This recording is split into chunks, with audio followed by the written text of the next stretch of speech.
नमस्कार दर्शक बंधु मु आकाश आपण मानक स्वागत करुच्ची आजिर आउ एक नुआ भिडियो रे।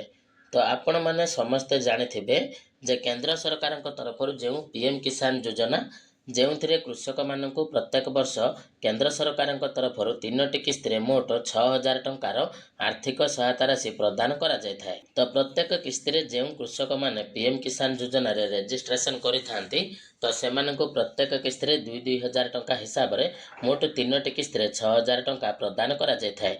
जदि आमे देखिबा गत जो 19तम इंस्टॉलमेंट आपण मानको फेब्रुआरी 24 तारिख रे केंद्र सरकार तरफ प्रदान करा जायथिला। तेणु वर्तमान जहाँकि पीएम किसान योजना रे जो हिताधिकारी माने रहिचंती बा जो माने पीएम किसान योजना रो हिताधिकारी अटंती तो सेमानंको पाई गोटे बहुत बड़ गुरुत्वपूर्ण अपडेट रहिछि जहाँकि पीएम किसान रो 20तम इंस्टॉलमेंट आगो को आसीबा पाई जाउछि। तो ई 20तम इंस्टॉलमेंट आसीबा पूर्वरु आपण मानको जहाँकि मुख्यतः 4टी काम करबा पाई पड़िबो। जदि आपण माने एही 4टी काम करू नांती ताहाले परवर्ती समय रे आपण मानको पीएम किसान योजना रो टंका मिलिबो नाही। तो आसंतु आजिर ए भिडियो रे आपण माने कोन कोन कले आपण माने पीएम किसान योजना रो टंका पाई परिबे तो से विषय रे संपूर्ण डिटेल्स जानिबा। ता पूर्वरु जदि चैनल को प्रथम थर विजिट करूचंती वीडियो को लाइक करिवे आ चैनल टी को सब्सक्राइब करबा सहित पाखरे थिबा बेल आइकन टी को क्लिक करी ऑल रे सेट कर देबे। तेणु जून मासरे जदि आपण माने टंका पाइबा पाई चाहउचंती ताहले आज ही मु आपण मानकु जो सब कथा कहिबी तो वर्तमान आपण मानक पाखरे समय अछि। तो आपण माने ताकु जदि सब ठीक करके रखुचंती ताहले आपण माने 100% टंका पाई परिबे। नहले जतेबेले टंका आसीबो तो सेतेबेले आपण माने बहुत सारा असुविधार सम्मुखीन हेबे। तेणु पीएम किसान योजना टंका पाइबा पाई हेले जो क्राइटेरिया रही जो कि आपण मानक 3टी मुख्य काम रही।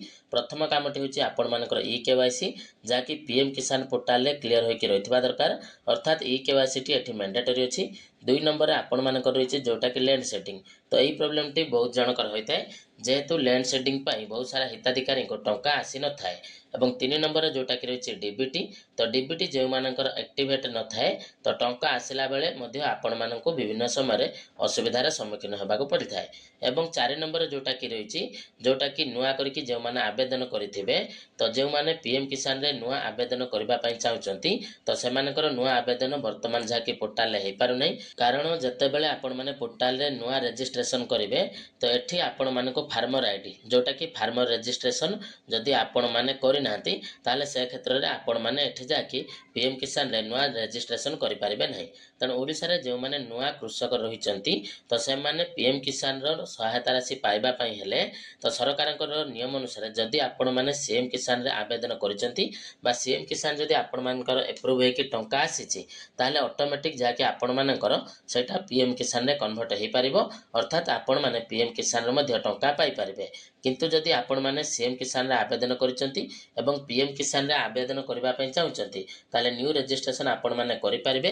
किंतु मन रखिबे पीएम किसान रे न्यू रजिस्ट्रेशन करबा पई हेले आपण माननको एग्री स्टॉक रो फार्मर आईडी देबाको पड़िबो जो आपण मानकर निज नाम जमी थिबा दरकार नहले आपण माने सेठी रजिस्ट्रेशन करि परिबे नहीं।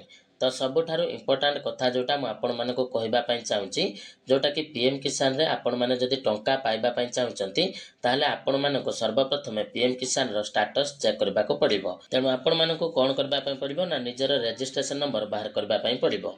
रजिस्ट्रेशन नंबर बाहर करबा पई हेले जे मोबाइल नंबर आपण मानकर पीएम किसान रे रजिस्ट्रेशन अछि तो से मोबाइल नंबर एवं कैप्चा कोड को देखि जहाँकि आपण माने गेट ओटीपी ऑप्शन रे क्लिक करिवे। देखंतु जो ओटीपी आपण मानकर आसीबो से ओटीपी टी को आपण माने एठी एंटर करि देबे। तो ओटीपी एंटर कर सारिबा पर गेट डिटेल्स ऑप्शन रे आपण माने क्लिक करिवे जेउटी कि आपण माने निज निज रजिस्ट्रेशन नंबर पाई जिवे। तो से रजिस्ट्रेशन नंबर को आपण माने कॉपी करि नेबे।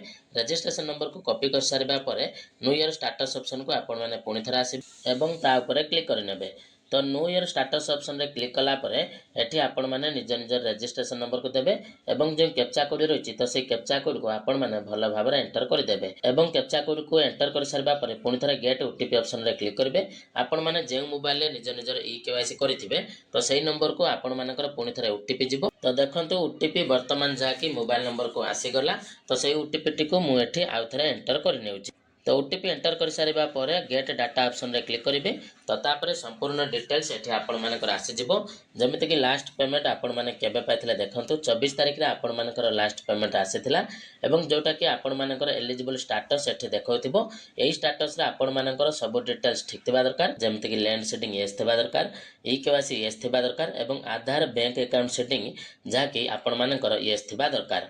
तो देखंतु लास्ट टाइम हमर केवाईसी जोटा करा जायथिला 12/1 अर्थात जनवरी मासरे करा जायथिला एवं फेब्रुआरी मासरे टंका आसीथिला तेणु वर्तमान जदि आपण मानकर केवाईसी कंप्लीट हेई नै बा जदि भी आपण मानकर हेइछि ताले आपण माने पुनि थरे चेक करि नियंतु एवं जदि आपण मानकर लैंड सेटिंग रे प्रॉब्लम अछि बा बैंक रे डीबीटी प्रॉब्लम अछि ताले डिस्क्रिप्शन ले सब वीडियो रो लिंक अछि तो आपण माने से वीडियो को देखिकि से काम गुडी को आपण माने करि पारिबे। तबे आशा करूची वीडियोटी आपण मानक निहाती इनफॉर्मेटिव लागिथिबो तो जदि वीडियोटी आपण मानक इनफॉर्मेटिव लागिछि ताले चैनल टी को निहाती सब्सक्राइब करिवे एवं आपण मानकर पीएम किसान योजना को नेकी जदि कोनोसी डाउट अछि कमेंट रे पचारि पारिबे। तो रहूची धन्यवाद।